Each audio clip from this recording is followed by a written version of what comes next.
คันว่ามีความเมตตาสงสารเขาอยากให้เขาหังอยากให้เขามีอยากให้เขาร่ำอยากให้เขารวยก็เอาให้เขาโลดเป็นอีหยังไปยังถามเอาเงินเขาอีกแล้วก็พอออกไม่ออกผู้เอาหังกันโอ้ยจะเป็นหูหนวกตาบอดคันว่ามันคำมันคุ้นเฮ็ดให้ร่ำเฮ็ดให้รวยอีหลีเลยไปถามเบิ่งลูกหลานมันสิก่อนมันห่างหมดคู่คนแล้วบ่ในวงตระกูลมันหั่นน่ะมันรวยหมดคู่คนแล้วบ่คันมันบ่รวยอย่าเอาเสียคุณสมบัติในฐานะที่เฮาเป็นชาวพุทธบ่ว่าผู้ฮับก็ดีบ่ว่าผู้ให้ก็ดีเป็นผู้ทำลายคุณสมบัติของพุทธบริษัททั้งนั้นพระพุทธเจ้าเป็นสอนว่าคนเฮาสิดีก็ตามสิชั่วก็ตามสิทุกข์ก็ตามสิมีก็ตามเพราะมันขึ้นอยู่กับผลของกรรมกรรมคืออย่างกรรมคือการเหตุการกระทำของคนเฮานี่แหละเหตุดีแล้วได้ดีเหตุชั่วแล้วได้ชั่ว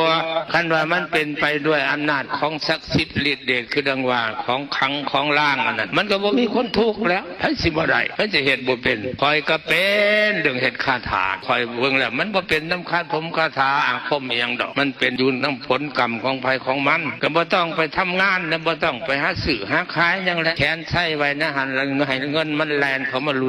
ดโลดอันนี้ไปยังไปออกแห้งงานอยู่อันนั้นแหละคือการกระทำกรรมพุทธเจ้ามันจะว่าเรื่องมันเรื่องงมง่ายพอไม่ออกก็ยังไข่อยู่ในได้พอไม่ออกญาทานญาคู่เฮานี่ที่เต็มที่ไว้ในฐานะที่เป็นคนใกล้ชิดพุทธศาสนาเป็นบุคคลแนวหน้าในการรักษาพุทธศาสนาในการรักษาศีลธรรมของพระพุทธศาสนาแต่บ่เอาศีลธรรมของพุทธศาสนาเนี่ยไปสั่งสอนเขาหรือเอาความหลอกความล่วงความตัวความยั่วเนี่ยไปสอนเขามันก็เสียฐานะในความเฮาเป็นพระผู้เผยแผ่ศาสนาและศาสนาพุทธแน่ใช่การสร้างคนให้พ้นทุกข์ก่อนที่ให้พ้นทุกข์ได้ต้องเห็นอะไรเห็นนั้